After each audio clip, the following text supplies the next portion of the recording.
Alright, got another video here on the BT2.0 connector versus the PH2.0 connector. And the previous video I did wasn't really testing the connector, it was more like testing the 450 milliamp hour capacity battery versus the 300 milliamp hour capacity battery and whether or not the extra weight is worth it. And yeah, you do get a little bit more flight time, but I think that the performance, I guess there's a little bit of a performance hit in terms of the extra weight, even though you are getting a little bit less voltage sag. And we're talking like minimal differences here. It's not a huge noticeable difference. So basically I'd say go with whatever you want. Go with the 450 if you want to go with the 450, or go with the 300 if you want to go with the 300. It depends on your flying style, it depends on whether or not you want to carry the extra weight around. So there's no clear winner in my opinion, although I think a lot of people will disagree. I think it really depends on which one you're going to like better in terms of the weight and the feel in the air. It feels a little bit different. You get a little bit different flight time. A little bit, the voltage sag is a little bit different, although as I posted in that previous video, it wasn't that noticeable. So in terms of like the answer for Flight A was the 450 milliamp hour GNB, Flight B was the 300 milliamp hour GNB, and Flight C was the 300 milliamp hour Beta FPV battery. So those are the three flights in case you guys are wondering. So before I talk about the batteries and the connectors and all these motors sticking out of here, I did a little bit of swapping around just to do some, I wanted to get an idea what benefit this BT 2.0 connector really gives us. And well, we'll tell you the conclusion at the end. I want to give away the secret. But before we get to that, I want to show you these frames. So I obviously pulled the parts out from the original Meteor 65. This was the frame that was on before. As you can see, it has the crappy paint job that was all peeling. But the new frames don't appear to be painted. It appears to be black plastic there, and then they sent a pink one here. And this one also appears to be pink. Now I did weigh these, compare they to the UR65, and well, I guess I better show it to you because no one will believe me until I show it to you. They weigh the same, pretty much the same. And no one ever believes me. What if I don't show it? So here's the UR65 frame, about 3.15 grams. This is the new Beta FPV frame, about 3.15 grams. So yeah, about the same, if not exactly the same. I just think that the way the weight's been distributed and the plastic is a little bit different. And the style, so you have like what, 1, 2, 3, 4, 5, 6 spokes here on the Beta FPV versus 3 on the UR65. So just there's some just slight differences. The ducts are a little bit taller on the UR65, for example, where the motor sits is a little bit different. So yeah, they just distributed the weight a little bit differently here. Alright, so enough about that. Let's go back to the motors. So these are the original 22,000 kV motors.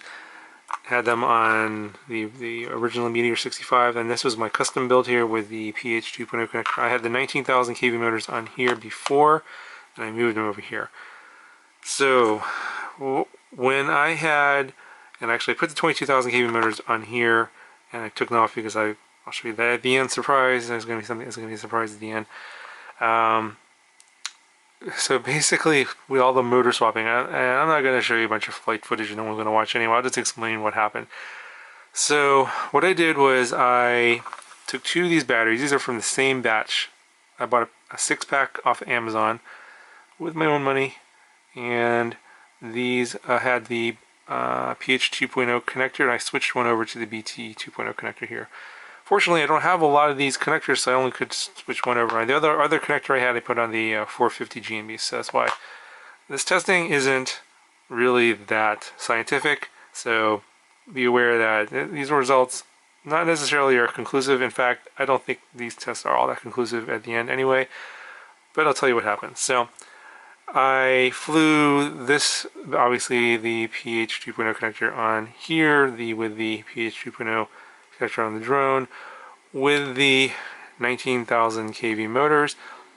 Roughly a 3-minute flight over here with the PH2.0 connector. Then when I moved the motors over here with the BT2.0 connector with this battery, I got a roughly 3-minute and 15-second flight. Now this was not going all out, and I pretty much ran the battery until the drone just dropped out of the sky. And I was just basically I was trying to make them consistent, a fair test. I was just going back and forth.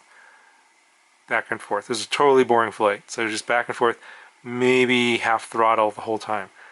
So basically when I moved the 19,000 kV motors from here to here, with just a change in the connector, I got a slightly more efficient flight on the BT2.0 connector.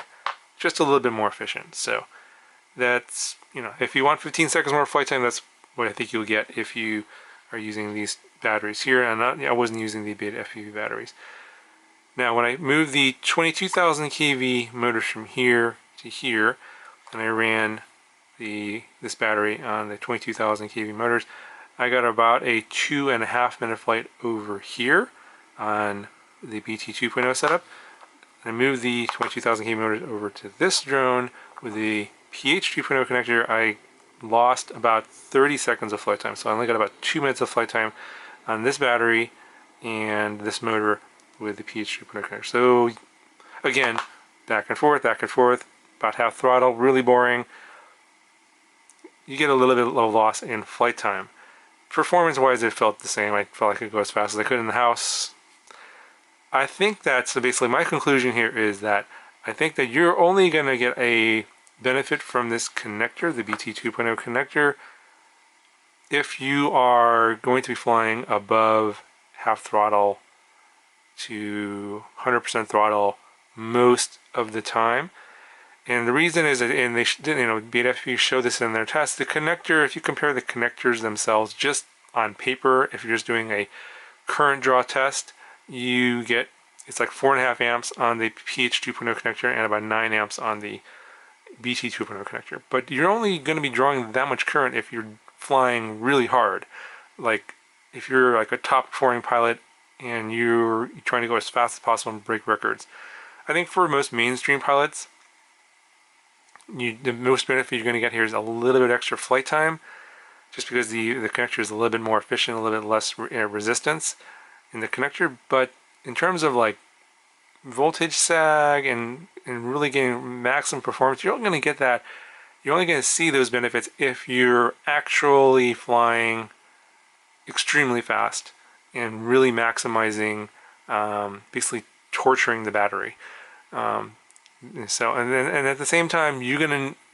This is another thing. When you're torturing the battery in this way, you're gonna shorten the lifespan of the battery. They get very hot when you fly really fast and draw a lot of current, and you get a really short flight time. So I did do a test where I flew this connector on the 22,000 kV motors on this battery, and I just did like full throttle as long as possible. And this is outdoors. I got like 45-second flight time. It's kind of funny. So and it just fell out of the sky. So if you go 100% throttle for about 45 seconds, that's all battery can do. Anyway, so these aren't like scientific tests. I didn't have like 100 of these batteries and test them all. You're gonna get some variance in the batteries. So not all 100% consistently exactly alike. But I think this is basically my conclusion. Is I think that if you're someone that's really looking for maximum performance, you're going to want to go to this connector. But if you're a mainstream pilot, you're just flying inside the house, the PH2.0 connector really ought to be good enough for most people. Yes, you are not going to be seeing the maximum flight time possible. You're going to lose a little bit of flight time, but I think that for indoor flights for most mainstream people, I wouldn't recommend 22,000 kV motors necessarily. 19,000 seems to be fine for me now. There's going to be pilots out there that are looking for maximum performance, and yeah, go for the 22,000 kV and go for the 2-minute flight or the 1.5-minute flight, and destroy your batteries. You're going to get 20 cycles, 25 cycles, and the battery's going to be toast. If you got money to burn and you're looking for, if you're doing whip racing, yeah, then you're going to want to go for the best connector and the best motor possible. But for most people, the PH2.0 connector is really the way to go, I think. that's my thinking on this. Now the surprise here, and the reason I took these off, and I was like, oh, I better record this video before I put the new motors on here. And this is the new motor that just showed up here. This is the iFlight Zing Nano 0802 22,000 kV. So we'll see how these 22,000 kV motors do compared to the Betaflight ones. These are pretty brand new. They just show up on their store, so give you like a quick little sneak peek at them. And I'm going to mount them over here on this guy here, and we'll do a 22,000 kV motor comparison. Obviously this is going to be PH2.0 connectors, so not necessarily a fair test. I don't know. Maybe I'll switch that connector. Anyway, this will be a future video, so stay tuned for that, and I'll talk to you guys in the next one.